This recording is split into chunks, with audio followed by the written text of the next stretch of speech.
नोक से लेकर आखिरी छोर तक। पूल क्यू में एक बात तो होनी चाहिए, उसे एक तीर की तरह बिल्कुल सीधा होना चाहिए। अगर वो कहीं से मुड़ा हुआ तो हम सही शॉट नहीं ले सकते। ना ही इंग्लिश, ना स्पिन ऑन द बॉल। लेकिन सिर्फ लकड़ी से ऐसी कोई चीज कैसे बना सकते हैं जो कहीं से मुड़ी हुई ना हो और ना ही चटकी हुई हो? आइए देखते हैं। तो जाहिर है पूल क्यू बनाने के लिए लकड़ी का ही इस्तेमाल होता है और इसे बनाने का काम शुरू होता है लकड़ी के इन बॉक्स से। ये लकड़ी हार्ड रॉक मेपल कहलाती है और उसे एक मशीन के अंदर गोल छड़ी जैसे आकार में तराशा जाता है। Hard rock maple pool Q बनाने के लिए सबसे आम लकड़ी है क्योंकि ये काफी मजबूत होती है। इसके रेशे सीधे होते हैं और ये झटके सह सकती है, इसलिए इसमें दरार नहीं पड़ती। ये काफी सघन और भारी भी होती है, लेकिन ये गेंद पर सटीक वार भी कर सकती है।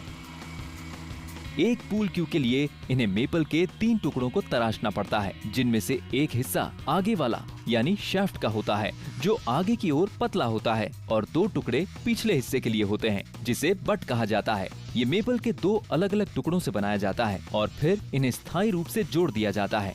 ये छड़ी टुकड़ों में बनाई जाती है क्योंकि 3 टुकड़ों में बनी होने के कारण एक अकेले लंबे टुकड़े के मुकाबले इसके मुड़ने की संभावना बहुत कम रह जाती है। 2 साल के दौरान 3 अलग अलग वक्त पर लकड़ी के इन टुकड़ों को काटा जाता है ताकि ये अच्छी तरह से सूख जाएं और बाद में मुड़े नहीं। लेकिन सूखने के बाद भी लकड़ी मुड़ सकती है। लकड़ी को मुड़ने से बचाने के लिए जब लकड़ी के टुकड़े को मशीन में पतला किया जाता है तब उसमें एक कार्बन फाइबर कोर भी लगाया जाता है। कार्बन फाइबर स्टील से 5 गुना मजबूत होता है और उसका वजन उसका सिर्फ 1/3 होता है। वो क्यू को भारी बनाए बिना ही उसे मजबूती देता है। जब ये कोर लगा दिया जाता है तब एक दूसरी मशीन लकड़ी को चौड़ाई में गढ़ते हुए उसे और भी पतला करती है। अमेरिका के बैरन में सबसे लोकप्रिय टेपर है यूरोपियन टेपर, जो बहुत धीरे धीरे लकड़ी को एक छोर से दूसरी छोर तक पतला करता चला जाता है। लेकिन इस क्यू पर 2 टेपर का इस्तेमाल किया जा रहा है। ये छोर से करीब 10 इंच नीचे जाने के बाद ही फैलता है, जिससे सटीक शॉट लगाया जा सके। जब ये शाफ्ट तैयार हो जाता है तब मेपल के एक दूसरे टुकड़े से बट का ऊपर वाला हिस्सा बनाया जाता है, जिसे फोरआर्म कहते हैं। लकड़ी के इस ठोस टुकड़े को इंच के इस 10,000वें हिस्से जितना गोल बनाया जाता है। वर्न शॉट मारने पर क्यू मुड़ सकता है। जब यह फोरआर्म पूरी तरह से गोल हो जाता है तब इसे और खूबसूरत बनाया जाता है। कंप्यूटर से चलने वाली एक मिलिंग मशीन इसके ऊपर एक खूबसूरत डिजाइन बनाती है, जिसमें बाद में एबलोनी, प्यूटर या दूसरी लकड़ियां भी भरी जाती हैं और उसे खूबसूरत बनाया जाता है। मेपल की लकड़ी इतनी सख्त होती है कि उसकी घिसाई के लिए उसी मिलिंग मशीन का इस्तेमाल किया जाता है जिससे लोहे की घिसाई की जाती है। जब ये डिजाइन बन जाता है तब एक कारीगर उसके ऊपर हाथों से उसी डिजाइन के आकार में कटे हुए टुकड़े चिपका देता है। एक क्यू में इस तरह के करीब 146 टुकड़े लग जाते हैं। हर टुकड़े को हाथ से लगाया जाता है। इस डिजाइन से भले ही हमें खेलने में कोई मदद नहीं मिलती, लेकिन इससे इसकी खूबसूरती काफी बढ़ जाती है। जब सारे टुकड़े लगा दिए जाते हैं तब एक मशीन उन्हें चिपकाना शुरू करती है। वो अतिरिक्त गोंद को साफ कर देती है। इससे डिजाइन पर कोई असर नहीं पड़ता क्योंकि वो टुकड़े काफी अंदर लगे होते हैं और वो इतने मजबूत होते हैं कि कार्बाइड डिप को भी सह ले। और जब ये मशीन से बाहर आता है तब बिल्कुल चिकना होता है और उसके ऊपर एक खूबसूरत डिजाइन भी बना लिया जाता है। जब डिजाइन का काम खत्म हो जाता है तब शुरू होता है क्यू के तीनों टुकड़ों को जोड़ने का काम। सजे हुए फोरआर्म कंप्यूटर से चलने वाली एक बोरिंग मशीन में जाते हैं, जो उसके किनारों को छील देती है और उसके बीच में एक सुराख कर देती है ताकि उसे क्यू के तीसरे और आखिरी टुकड़े से जोड़ा जा सके। ये होता है हैंडल, जिसे रैप कहते हैं।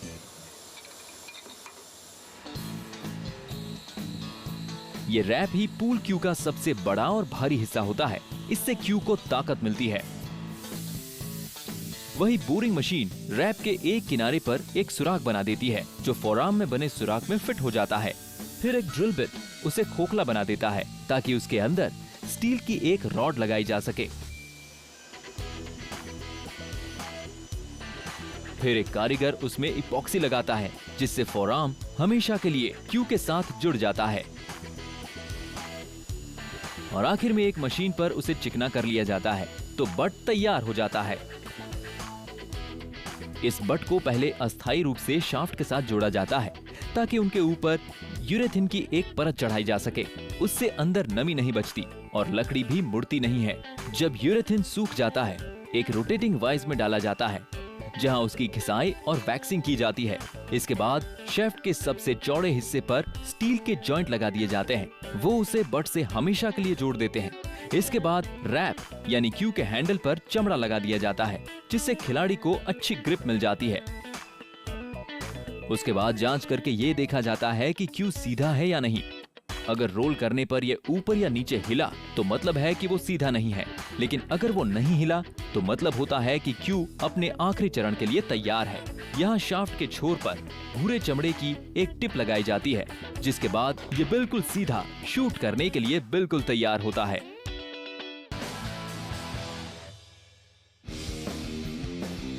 स्नो शूज पहनकर हम पृथ्वी पर भी भारहीनता को कुछ महसूस कर सकते हैं। ये हमारे वजन को चौड़ाई में फैला देता है, जिससे हम बर्फ में धंसने की बजाय उसके ऊपर चलने लगते हैं। लेकिन स्नो शू का वजन इतना कम कैसे हो जाता है? इसे बनाने के लिए सबसे पहले तो एल्यूमिनियम की खोखली ट्यूब को मोड़कर स्नो शू के बहुत ही हल्के फ्रेम बनाए जाते हैं। एल्यूमिनियम स्नो शूज के लिए बहुत ही अच्छा होता है, क्योंकि 140 सेंटीमीटर की एक ट्यूब से एक पूरा फ्रेम बन जाता है और उसका वजन 250 ग्राम के करीब होता है। लेकिन ये इतना मजबूत होता है कि इसके ऊपर हमारा वजन आसानी से फैल सकता है। एल्यूमिनियम ट्यूब से फ्रेम या स्नो शू का ढांचा बनाने के लिए रोटरी बेंडर नाम की एक मशीन करीब 7.5 किलो के बल से ट्यूब को 7 जगहों से मोड़ देती है। इस मशीन पर बने रंग बिरंगे निशानों से काम करने वाले आदमी को पता लग जाता है कि हर मोड़ को कहां से शुरू करना है और कहां पे खत्म करना है। एक बेंडर के अंदर करीब एक माउंट में एक ट्यूब से पूरा फ्रेम बन जाता है। एक बार फ्रेम बनने के बाद बड़े से कुकी कटर जैसे एक प्लास्टिक टेम्पलेट और एक हाइड्रोलिक प्रेस से नायलॉन की पतली परतें काट ली जाती हैं, जो डेक पर बने बाइंडिंग को बनाती है। डेक स्नो शू का वो हिस्सा होता है जो फ्रेम के अंदर के हिस्से को भर देता है और उससे हमें बर्फ पर चलने में मदद मिलती है। नायलॉन सेंटीमीटर के कुछ हिस्से जितना ही मोटा होता है। उसके दोनों तरफ पॉलीयूरेथिन की परत चढ़ाई जाती है, उस प्लास्टिक जैसी चीज की जो उसे वाटरप्रूफ और बेहद मजबूत बनाती है। प्लास्टिक टेम्पलेट के अंदर लगे स्टील के ब्लेड और 20 टन का वजन उसे काटता है।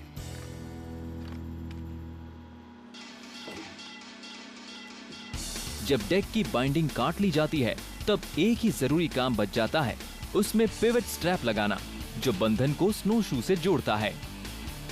इन्हें पिवट स्ट्रैप इसलिए कहते हैं कि जब हम चलते हैं तब ये घूमते या मुड़ते हैं।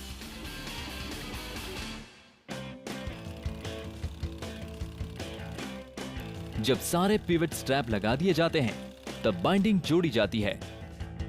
उन्हें सिलने का काम 1940 की एक सिलाई मशीन करती है। इस तरह की सिलाई मशीन से द्वितीय विश्व युद्ध के दौरान पैराशूट सिले जाते थे। ये खास किस्म की बॉक्स स्टिच करती है, जिससे स्ट्रैप के चारों किनारे जुड़ जाते हैं।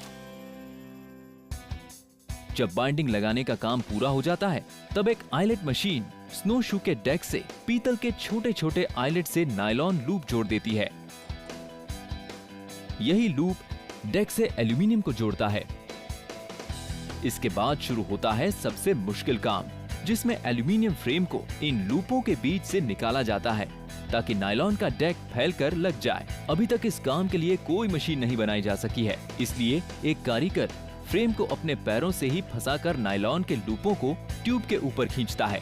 इसके बाद आइलेट मशीन फ्रेम के सामने वाले हिस्से में 3 आखिरी लूप लगा देती है ताकि डेक बाहर ना आ जाए। जब डेक को फ्रेम के अंदर लगा दिया जाता है, तब स्नो शू को फिनिशिंग टच देने का काम शुरू हो जाता है। एक प्रेस स्नो शू के ऊपरी हिस्से पर स्टील की एक प्लेट लगा देता है, जहां हमारी एड़ी होती है। स्टील के क्लीट उसके तले पर लगा दिए जाते हैं ताकि उससे बर्फ पर अतिरिक्त पकड़ मिल सके। इसके बाद ये स्ट्रैप हमारे पैरों से स्नो शू को बांधने को तैयार होते हैं। तैयार होने के बाद स्नोशू की एक जोड़ी का वजन करीब 1.25 किलो होता है, जिनसे आप बर्फ पर तैरते हुए जा सकते हैं। फैक्ट्री में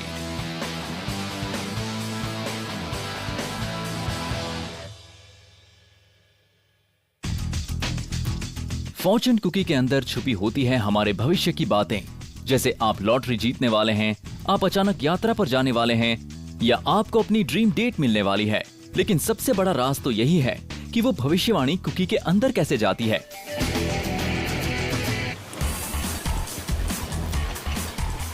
इसकी शुरुआत होती है आटा गूंदने से। पहले तो उसके लिए अंडा लेते हैं, जिससे स्वाद और टेक्सचर मिलता है। शक्कर से मिठास आती है और मैदा इन चीजों को आधार देता है। पानी इस मिश्रण को नम बनाता है। कुछ मिनट बाद इसमें सोयाबीन का तेल डाला जाता है, जिससे फॉर्चून कुकी में चमक आती है। जब ये सारी चीजें मिल जाती हैं, तब ये घोल पैनकेक के घोल जैसा लगता है और उसे एक बाल्टी में जमा कर दिया जाता है और फिर बाहर निकाला जाता है और एक ओवन में डाल दिया जाता है। ये ओवन खास तौर पर फॉर्चून कुकीज को पकाने के लिए ही बना होता है। ओवन को तैयार करने के लिए सबसे पहले तो नायलॉन के ब्रशों से गोल सांचों को साफ कर लिया जाता है और फिर सांचों में वो घोल डाला जाता है। हर सांचे में करीब 15 ग्राम घोल डाला जाता है। इसके बाद सांचों को ओवन में डालने से पहले उनके ऊपर एक ढक्कन लगा दिया जाता है, ताकि बेक करते वक्त कुकीज बाहर ना गिर जाएं। लेकिन घोल बाहर क्यों गिर सकता है? हमने उनसे ओवन खोलकर दिखाने को कहा, ताकि आप भी देख सकें। ये सांचे 6 मिनट के लिए घूमते हैं, जिससे कुकीज ऊपर और नीचे से अच्छी तरह से पक जाएं। इसके बाद सांचों को खोल दिया जाता है और नायलॉन के ब्रश इन सांचों को फिर से साफ कर देते हैं, ताकि उनमें घोल डाला जा सके। कुकीज ऊपर वाले प्लेट पर चिपक जाती हैं। फिर उन्हें धातु के एक बड़े से स्टैपुला से पैनकेक की तरह खुरेच दिया जाता है। वो पूरी तरह से पक तो जाती है, लेकिन वो गर्म और नरम होती है, इतनी नरम कि प्लेट से गिरने पर वो मुड़ जाती हैं। इस तरह से गोल कुकीज मुड़ जाती हैं। लेकिन ये सब बहुत जल्दी करना पड़ता है, क्योंकि अगर कुकी ठंडी हो गई तो वो तैयार फॉर्चून कुकी की तरह कुरकुरी हो जाएगी और मुड़ने के बजाय टूट जाएगी। इसलिए एक कन्वेयर इन कुकीज को जल्दी से फोल्डर में डाल देता है। वहीं उसके अंदर भविष्यवाणी डाली जाती है। सबसे पहले तो एक रोबोटिक वैक्यूम कागज की छपी हुई पर्चियों के ढेर से एक पर्ची खींच लेता है। इन पर्चियों को खाया नहीं जा सकता, लेकिन इनके ऊपर खाने वाले रंग से ही छपाई की जाती है। जब 6 कुकीज तैयार हो जाती है, तब यह वैक्यूम नीचे लगी कुकीज में पर्चियां डाल देता है। जैसे ही पर्चियां अंदर जाती हैं, धातु की एक प्लेट उन्हें टैको शेल के आकार में मोड़ देती है और पर्ची अंदर बंद हो जाती है। उसी वक्त धातु के 2 आर्म कुकी को दबाकर उसे आधे चांद जैसा बना देते हैं। आप भी जरा ध्यान से देखिए। आप देख सकते हैं कि कुकी उस पर्ची को निगल लेती है और उसे मोड़ दिया जाता है। अगर रोबोटिक आर्म गलती से 2 पर्चियां निकाल लेता है और वो कुकी के अंदर चली जाती हैं, तो उसे डबल फॉर्चून कहते हैं, यानी खाने वाले के दुगने नसीब। अगर पर्ची कोरी हो तो आप अपना नसीब खुद लिख सकते हैं। इसके बाद जब कुकीज फोल्डर से बाहर आती हैं, तब एक पंखा घोल में मिली शक्कर को जमा देता है और तैयार कुकीज का आकार कायम हो जाता है। 30 सेकंड के अंदर ही कुकीज का आकार एक गोले से तैयार कुकी में बदल जाता है और उसके अंदर ही किस्मत की पर्ची होती है। यह सब कुछ इतनी तेजी से होता है कि यहां दिन भर 1 लाख कुकीज बन जाती हैं। लेकिन इससे पहले कि आप कुकी में बंद अपनी किस्मत को देख सकें, इन कुकीज को गोल हिस्सों की तरफ से रखा जाता है और उन्हें एक एक करके पैक किया जाता है। इसके बाद वो अमेरिका और कनाडा के हर चीनी रेस्टोरेंट में भेज दी जाती है, मगर इन्हें चाइना कभी नहीं भेजा जाता क्योंकि वहां के लोग तो कुकीज खाते ही नहीं। इसे पश्चिमी चीज माना जाता है। चीन के जिन रेस्टोरेंट में ये कुकीज मिलती हैं, वहां इन्हें अमेरिकन फॉर्च्यून कुकीज कहा जाता है। आगे देखिए, रेसिंग बाइक की स्पीड बढ़ाने के लिए क्या किया जाता है और ऐसे शूज कैसे बनाए जाएं कि आप मेहनत के काम कर सकें।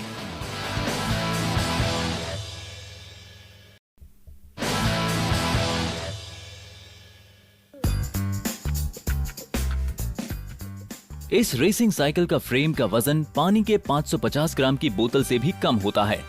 इसकी वजह यह है कि ये एक विश्व स्तरीय रेसिंग साइकिल है, तो जितनी हल्की उतना अच्छा। जब फैसला सेकंड के अंशों में होता है तो साइकिल और उसके ऊपर चढ़े रंग का 1 ग्राम वजन भी अहम हो जाता है।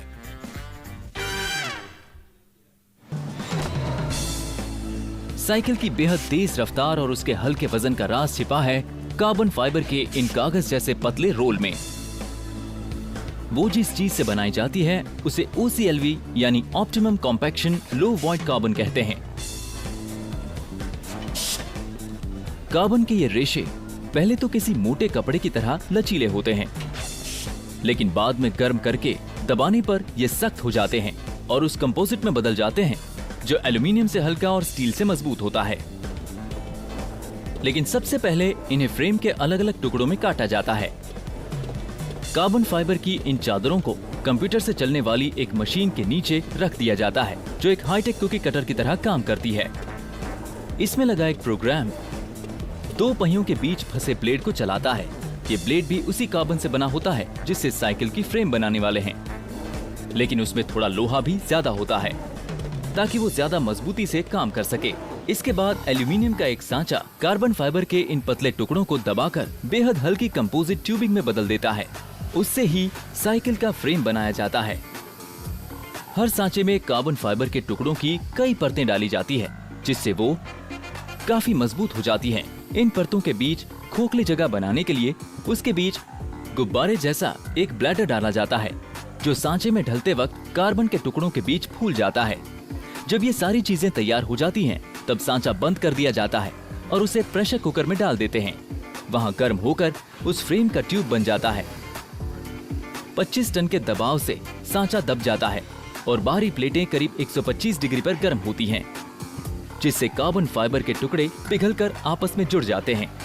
उसी वक्त अंदर रखा ब्लैडर फूल जाता है, जिससे कार्बन फाइबर के टुकड़े चिपककर एक दूसरे से चिपकते नहीं हैं। करीब 30 मिनट तक गर्म करके दबाए जाने के बाद कार्बन के टुकड़े फ्रेम के हिस्सों के रूप में बाहर आते हैं। इसके बाद उन्हें ठंडा कर दिया जाता है और फिर एक खास किस्म के बेहद हल्के गोंद से उन्हें चिपका दिया जाता है।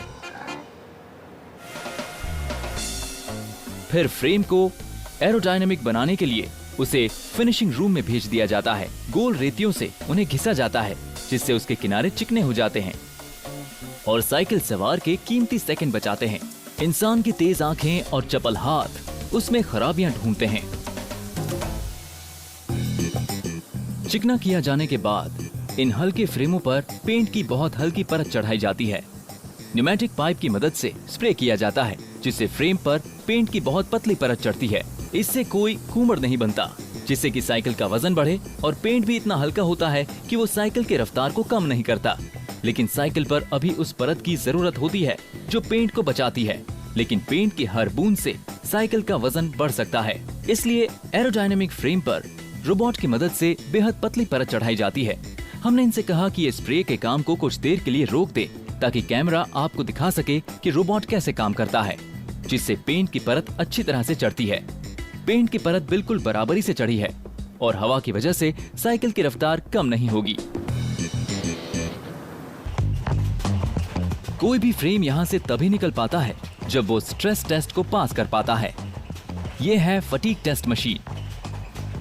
इसके न्यूमेटिक सिलेंडर फ्रेम को हिलाते हैं और करीब 1.25 क्विंटल के बल से पैडल पर जोर लगाते हैं और उनके हर जोड़ की जांच करते हैं। फ्रेम में एक भी दरार दिखी तो उसे निकाल दिया जाता है। जो फ्रेम पास हो जाते हैं उन्हें विश्व स्तरीय मुकाबलों के लिए तैयार किया जाता है। सबसे पहले लगाए जाते हैं वो स्प्रॉकेट जिसके ऊपर चेन चढ़ाई जाती है और गियर लगाए जाते हैं।